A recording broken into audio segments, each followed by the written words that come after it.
3. This morning we'll be looking at changing the work culture in Africa. Very special thanks to Jerry Adeyeri. I have with me someone who's responsible for developing and implementing enterprise-wide information security programs, including procedures and policies designed to protect communication systems and digital assets. A top-notch system designer, is an Oracle certified professional. He holds a degree in computer science from the Federal University of Technology, MENA, and an MBA from the Lagos Business School of Pan Atlantic University. His experience has been instrumental in the implementation and integration of human manager and remitter across major projects spanning multiple sectors of the Nigerian economy. Over the years, he has contributed to conversations around the digital infrastructure, enterprise compliance, and the evolving role of tech in strengthening organizational performance. Now, having attended numerous professional courses at reputable institutions including Microsoft South Africa and Learning Tree London, is a seasoned technology leader with strong expertise in business transformation and enterprise system designs and customer-centric innovation. I have with me, I'm still battling the name, but okay, Udo Ngele. Ngele? Ngele. Don't crucify me yet. Now, welcome to Signals on 91.3. My pleasure. Okay, so we're discussing changing work culture in Africa. What is it about the work culture in Africa? Let's start from home, Nigeria. Well, it's an evolving space. Okay. Anybody that's existed in our generation will know that what we had is not the same thing you have today. Okay. It's a space that's always changed with the dynamics of the environment. Today, where we are, we have a young generation, the young, vibrant generation that are really gearing to hit the market. So it's a function of what are the dynamics of how we want to groom them in order to harness the potentials that will exist. But the potentials are there. Okay. Now, with the potentials there, and so, after COVID, we started to do hybrid remote on-site. Tell me, what should really obtain hybrid remote on-site? Well, as I said, the dynamism of the work culture is what determines what obtains. Unfortunately, for us, what we have today, well, fortunately or unfortunately, depends on the way you look at it. What we obtain today is a function of we're forced to it. COVID has forced us to know that the traditional way of work should not be how it is. Those days, if I remember when we were fined for not coming to work by 8 o'clock, but today it's not. Yeah, no, someone wants to find some people. Generations were fined for not coming to work 8 o'clock, or somebody you make sure your laptop is always on, even when you want to sneak out. But nobody monitors you in that level. What we've moved to the generation where you realize that people can work from anywhere, from any space where they are, any part of the country, and beyond working from any part of the country, you can even work any part of the world. So where we are today is that for me it's hybrid really. Okay. Why is it hybrid? It's hybrid because yes, people can work anywhere they feel more comfortable to work, but of course the other one of coming together is still there's value in seeing one another, there's value in relationships. So the hybrid in terms of once in a while you guys need to come together, be able to socialize and be able to bond. And of course mentoring too is easier when you relate with people. But aside from that, people should work where they feel comfortable. It's not where they feel comfortable. Hey Jara, you hearing? Yeah, people should wear whatever. Well, in the IT space you have little or no option than to do that, else you won't get the skills you want. In fact, I remember one of the those days when you want to employ somebody, you give him a contract, and in the contract you say you can't do more than one thing. These days, IT professionals, I'm sorry if you permit me to use the word, polygamy is allowed. Polygamy is allowed. People are allowed to do more than one or two things, but it's just again you need to clearly define what your objective is and how you measure those your things you want to be delivered to you. Now, in emerging markets, businesses grow quickly, but internal systems often lag behind. When payroll is manual and compliance is reactive, leaders spend time firefighting instead of building. What do you think? I won't narrow it down to payroll generally. Because it's almost like when your payroll works, your business works. That's why I wouldn't narrow it down to payroll, because payroll is just a small sector. I would say when you have effective human capital or human resource management, you can manage the whole things pertaining to your human resource effectively, then your organization works. Most of the things you have, most of the ideas you have, most of the things you are throwing on the table, it is the human capital you have there that will be able to drive it. What is the skill of the people you have? What is, in terms of payroll, is when you promise people something and you delivering on the promise you've given people. So if I say I'm going to pay you on the 25th, then 25th should be 25th. I say you have an allowance. Yes, those allowance should be that. And of course, even with that, you need to make sure that as you are doing those things, you are obeying the regulations that are obtained, and the labor laws that are obtained. So yes, it's important to have an effective payroll system. But beyond that, it's better to be able to effectively manage the human capital that you have. But how do we effectively manage them? Because we're in the generation where there's an influx of Gen Zs, like it's changed our regular work that we know, that you used to know, and the trouble of running an organization is a lot of work. How do we create that balance? I think first we the old generation need to first evolve.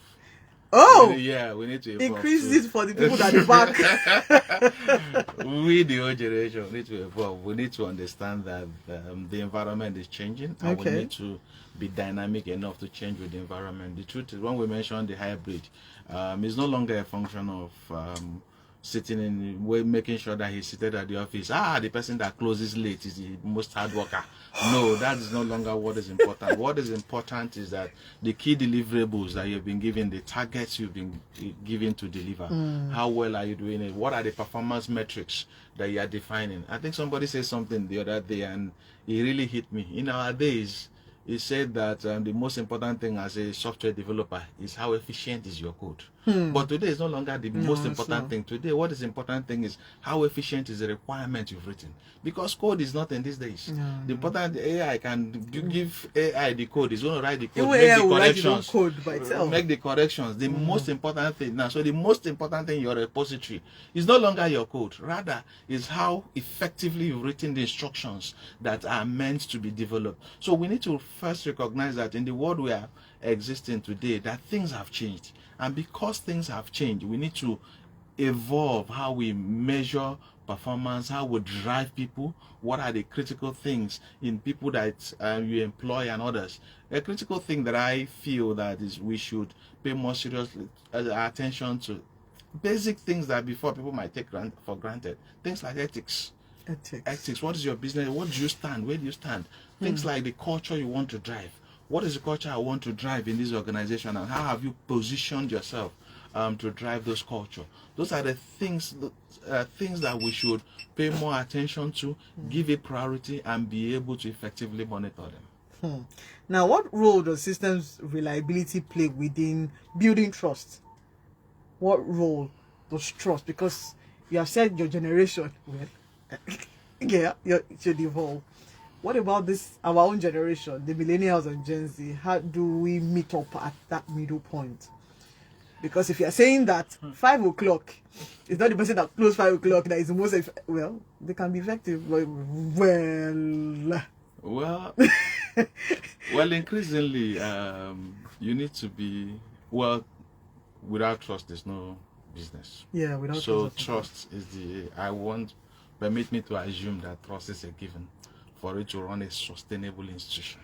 So trust should be given. I should be able to trust you, and you should be able to trust me. So I will assume, permit me to make that assumption. That there is trust. That there is trust. When there is deficit of trust, what do we do? You have to build back that trust. And you get to build trust in getting involved in people's lives. These days, I've seen young generations that I have mentored people that I've had to talk to them, get involved in their lives. There's a young man, for instance, that his objective was to go to school. I got involved in understanding why he wants to go to school, the kind of course he wants to read. And by the time he went to school, even there in school, he was still working for me. Yeah, so in school, he offered to say that, sir, I still want to be working. I know I'm going to have more time. But it's the trust we've built, the connection we've had.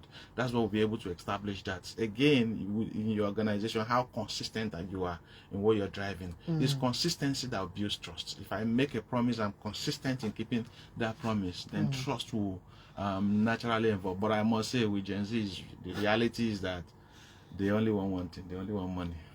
They only want money. And, well, again, it's a generational thing. Or is a country thing? It's not a country thing. It's actually a global problem. I was speaking to somebody, a friend that I know that works in somewhere in Canada. It's a global thing. Okay. That the generation these days are... The money first. Money in first. my hand, and then I'll give you my back for work. You know, in some countries out there, you even see that the young people are no longer going to do master's orders. If you see for a lot of these countries, the indigenes are no longer reading to that level. Wow. So it's a global thing. It's a global thing. But of course, yeah, there's some peculiarities. You know what? Nigeria. Who born you? Peculiarities here that we need to. Now, let's talk about operational confidence for managers and founders, right?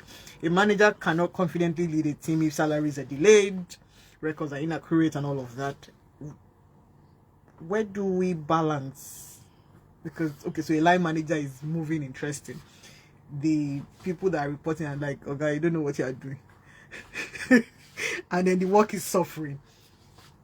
So I'm looking at behavior.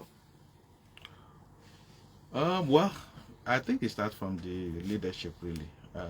When you are even hiring people, when you are sourcing for talent, what is more important? Is it the skill or attitude? For me as a person, I'll go for attitude. You can easily build skill, you can't build attitude.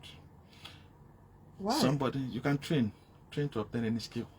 But it's not easy to build some natural attributes that people have. I, for one, will give you an instance that even hard work, most times you don't train people to be hardworking. People that are hardworking are hardworking, yeah. So, what are the things you are looking for from the first time when you are resourcing? That's the first thing. Then the other thing, I want to believe that business managers should be learning is that the moment the cash flow starts flowing, it doesn't mean that it's going to be consistent. If it's going to be consistent, it's how consistent you are to in driving the business. So those days I have seen, well, I've been in this industry for some time. I've seen organizations. I've seen organizations where maybe the moment the founder starts well, and before you know it, it feels that he has arrived, and those little culture that he had, those hard work, maybe it's not starts giving it. You don't delegate everything.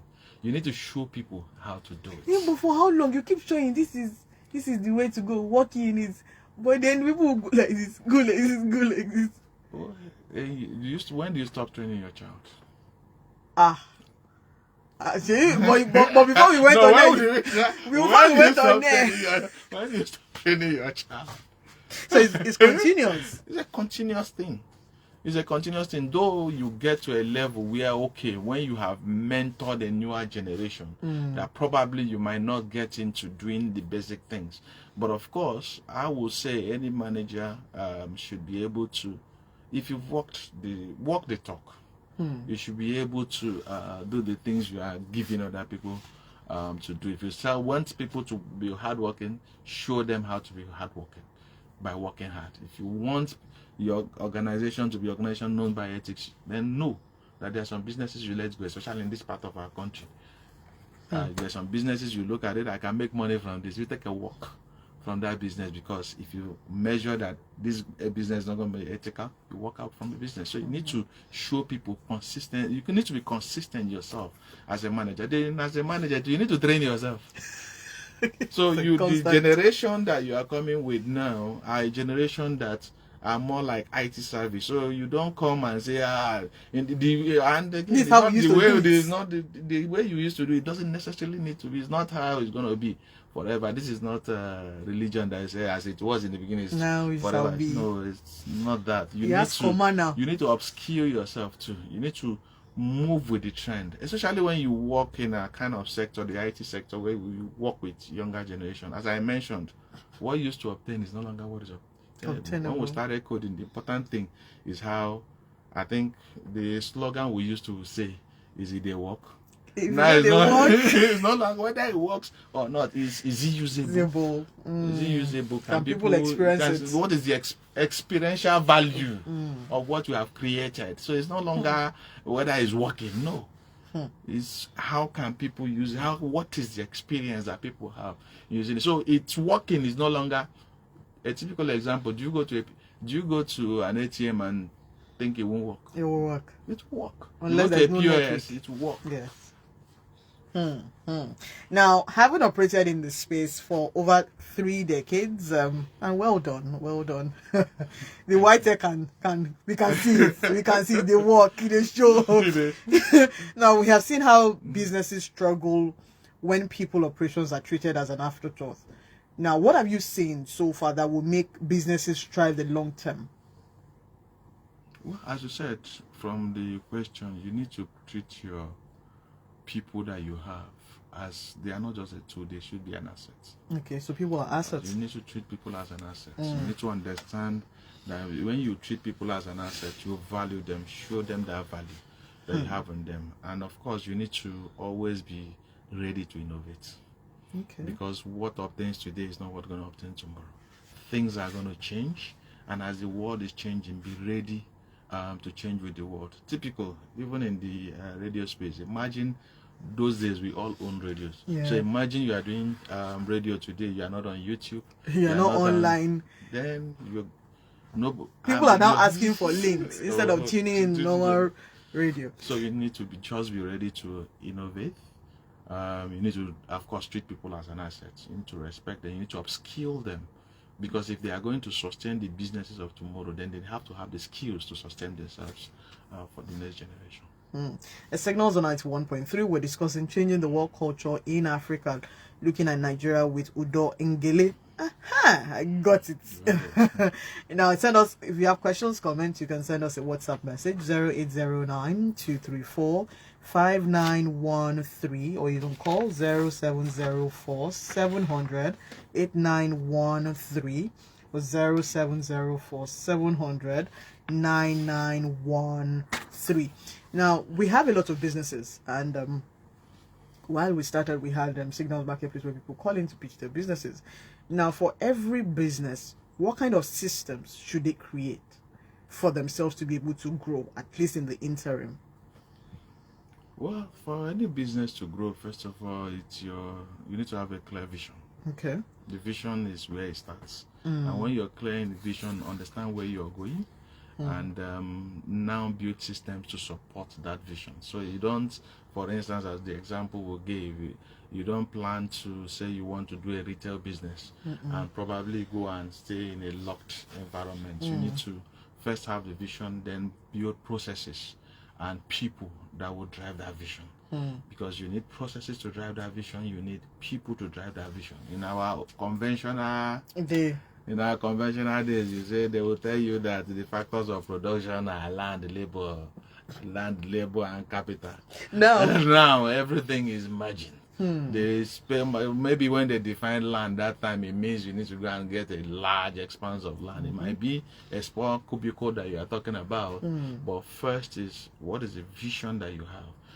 What is the analysis of? Have you done analysis of that market space that you want to reach? What is the things that interest those generation you are talking about? For instance, you can't want to talk to a Gen Z today and you use our typical, even in employing somebody today.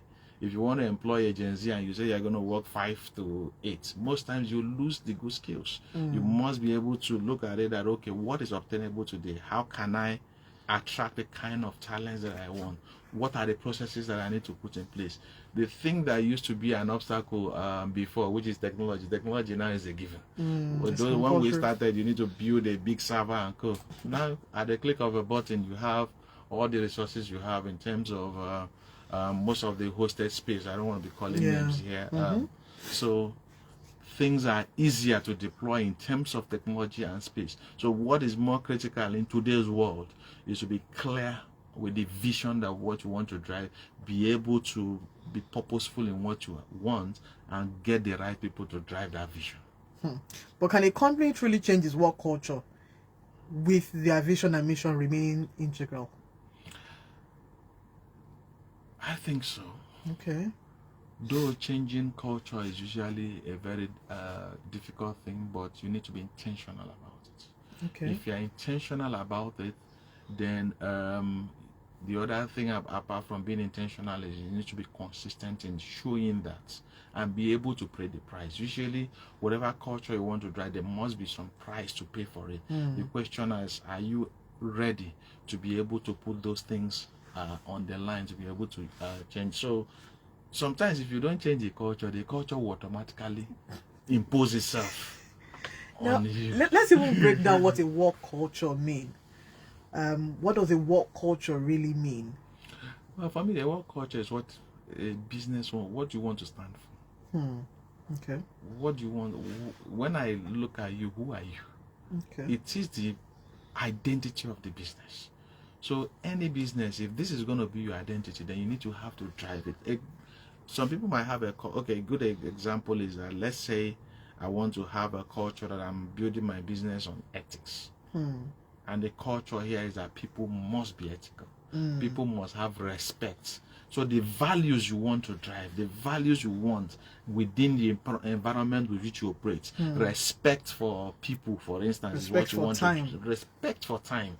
So if that's what you want to drive, then you must be able to give people that align with that. And if they are not aligning with that, some of them, you might even have the skill you want, and you still have to let the person go. I've had an instance where we've hired a developer, for instance. The developer was very good. He knows his job, but has no respect for anybody. He can shout on anybody, and at the point you have to let him go, because he didn't fit into the environment. We felt we wanted to be a family business. And because we wanted to be a family business, we can't have somebody that will not have respect for people. You have subordinates that will not do the job well. How do you talk to them? How do you talk to how them do you when they are not relate doing with the job? them? How do you relate with them?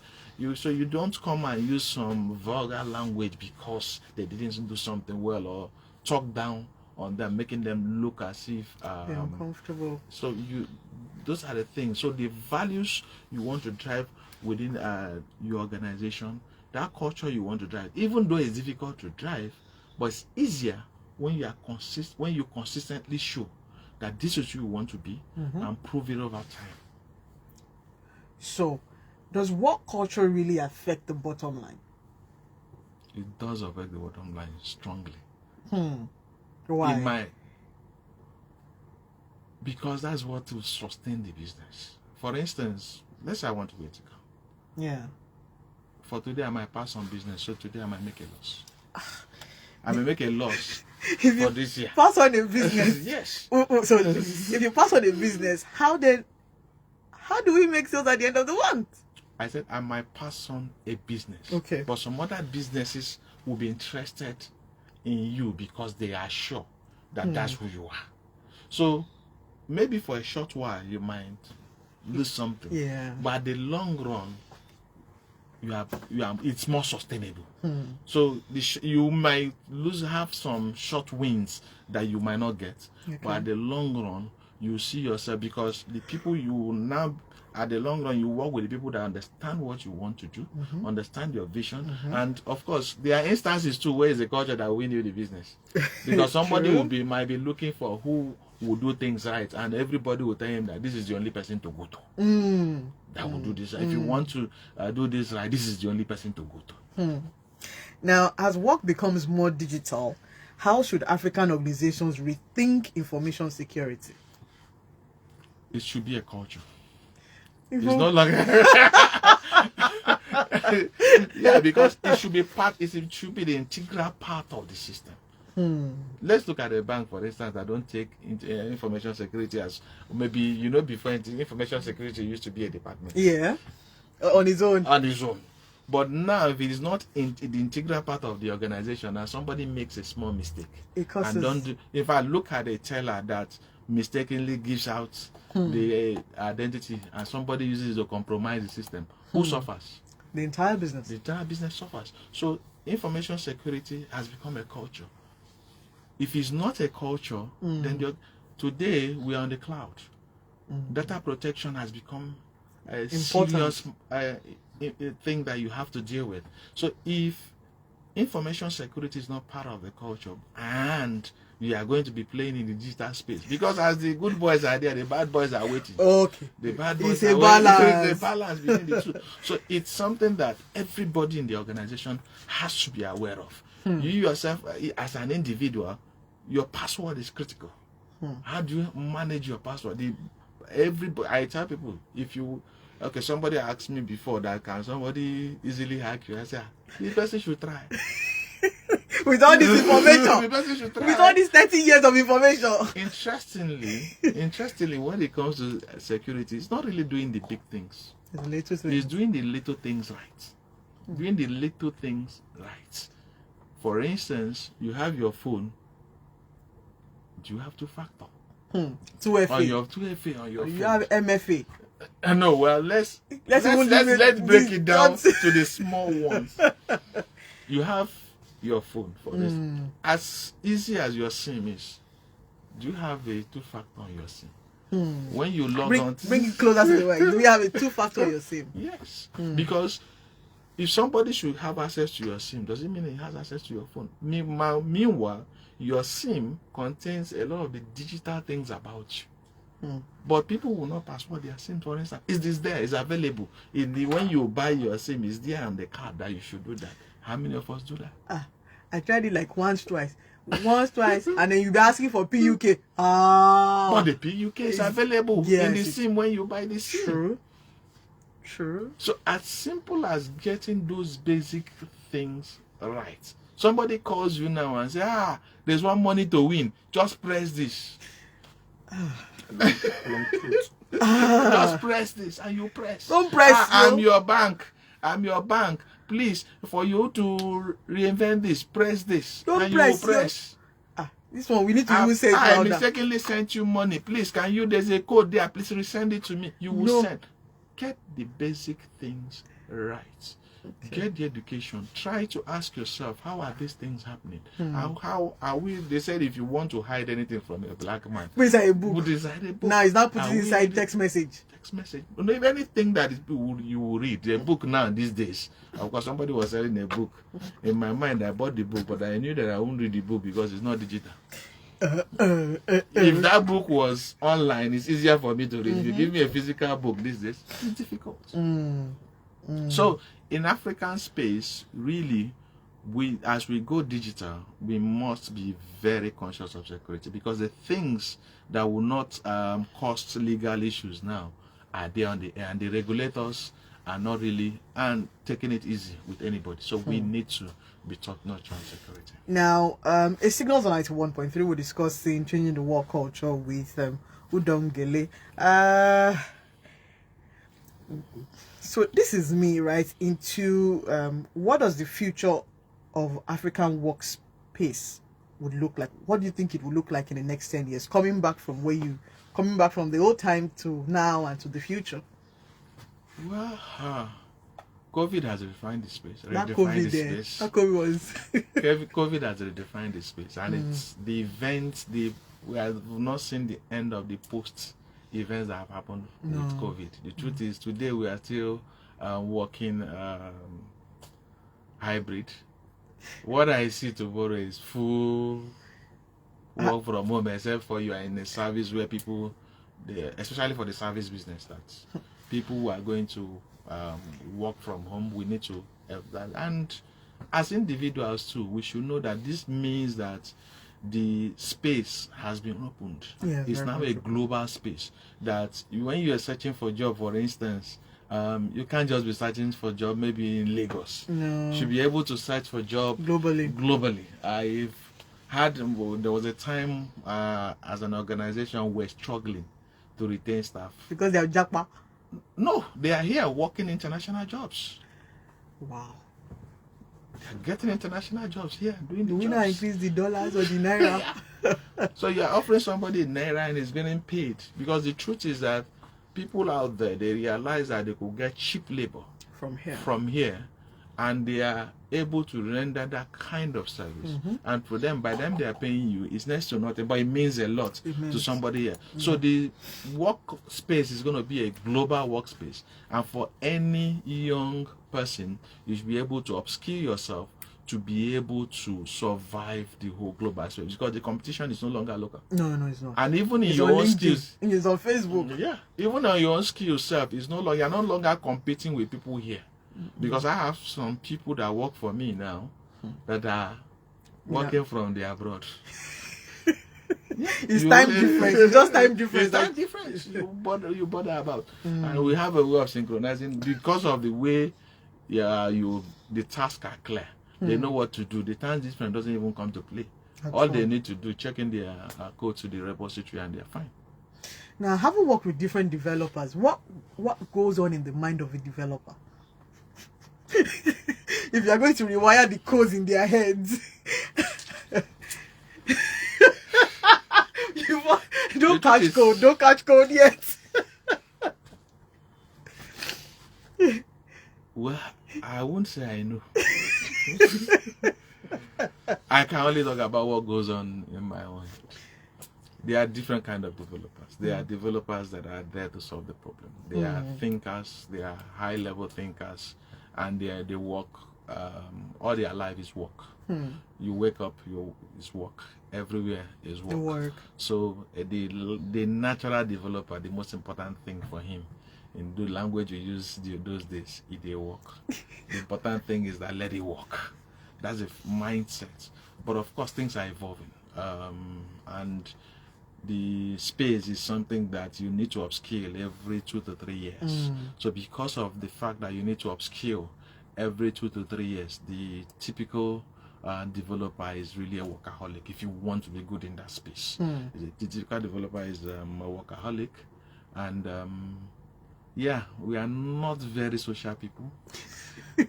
Socially, they are not good at that. I remember one of my colleagues that even his wedding, it was difficult to invite his own colleagues, because he's not just a social person. It's okay to have very few people in the reception. The computer has entered into them. They become computer. So that's their life, and you need to just be at sync with it. But beyond that is the fact that I think the younger generation is where I'm scared, because that idea of let it work is no longer there. Before you know, now money comes first before they write the code. And thank God for AI. If we're with time now, maybe everything will move everything to AI to do the but what do you think about AI really?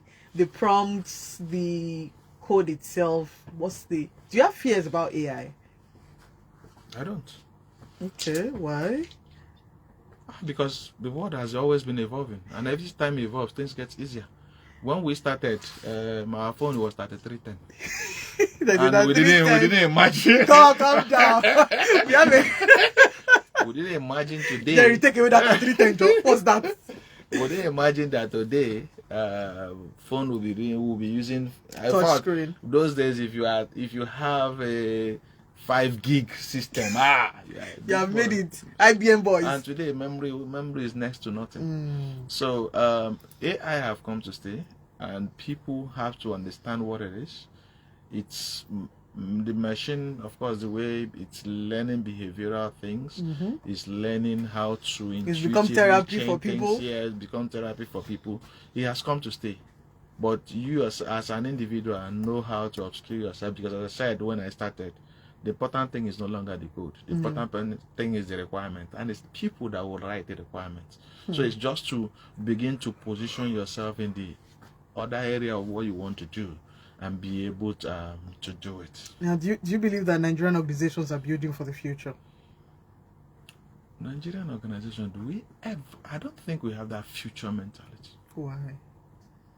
Because our succession planning is not good. Hmm. Which organization that is fully Nigerian can you say has an effective succession plan? So for the future, nobody wants to die. Your business must outlive you. That's when you can say you are building for the future. So I think even places where people are, it's just circumstantial that's live for the future, but because of our inherent, I would say, greed and culture here, we are not really building for the future. We seem to be building for now, or it depends on your definition of the future. I'm looking at the future to be proper future. So, should Nigerian companies build for the future?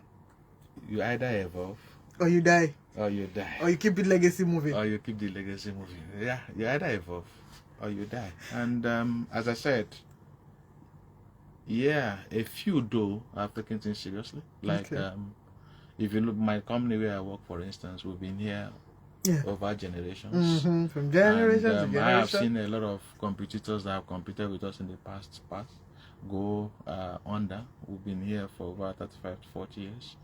So just because the vision of the man had in mindset to say that let me be able to hand over to other generations, that's why that could happen. So yes, there's value in building for the future, but I'm not sure that the culture we have even within our system permits a lot of companies to do that. What would change for that to happen? Yes. Well, because the world is becoming a global space, village, and when we get pushed to the wall, because again, I don't think we are pushed to the wall yet. What would pushing the wall mean? When the reality hits us on the face, that you can't. In fact, some of the things happening now, I don't want to say it, but even some of the insecurity issues we're having, it pushes you to a level where you need to think for the future. And no, because you have a future generation. They say Nigeria have a youthful population, but what is the definition of that youthful population? How skilled are they? How educated are they?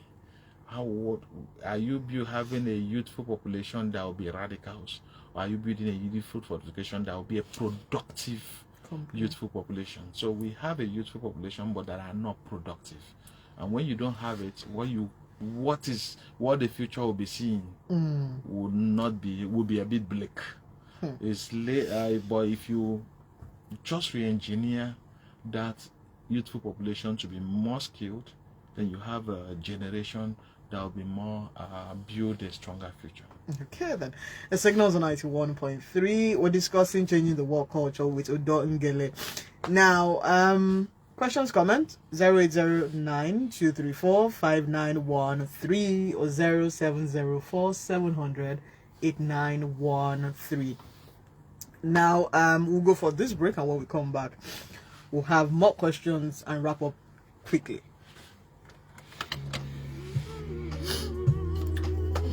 Huh? It's been a great conversation. Welcome back. So from a system design perspective, what does the modern African workplace need to stand? Well, permit me to talk from maybe in my own IT space. Yes, tell us. You tell us. Okay, as I said, it has to be where you have the ambience that makes people comfortable. Then they will be sleeping. Not really comfortable. Not really sleep. But even when you have to provide place to sleep. Cushion nice. Cushion. Where they will be taking nice pictures. They'll take a nap. Is that why we are here? The point is you need to just refresh from time to time. I remember when we were building from my office, for instance, when we were building a new office, we had to put a gym where people can go and gym. Jerry people will be having mamas too. Where people can go and gym, where you have to put before you don't go to office, where the only place you see couch is in the reception. But among where people work, there should be couch where they should go and relax. And again, when people are able to work, and they believe in the system, you are not afraid of even they are going to go and take a nap. No. For instance, in my office, if I want to go and take a nap, I will go and take a nap. And the MD will be passing out. He will see me nap. And the group MD will be passing, see me napping, say, are you tired? I say, yes. He will allow me because he knows I'll still go ahead and do the job. So you need to create an environment where if you want to grow through people, then you have to create an environment where they have to grow. The environment has to be where they are relaxed. You want to take an example, you want somebody to stay home and the home is not comfortable. Will the person stay home? Your ROI will not be met. Okay then. Thank you so much. My pleasure. Thank you so much, everyone who's listened. And the changing work culture of Africa. I look forward to us having more legacy businesses, more succession plans. Hopefully, the greed and immediate year will not kill us. Amen. Thank you, Jerry, for making this happen. Till we come your way again next week, Saturday, like we always say on Signals. Now, the new mantra is you have to stay alive so that we can enjoy the work that we're doing. Have a wonderful week and God bless. Thank you. Thank you, everyone.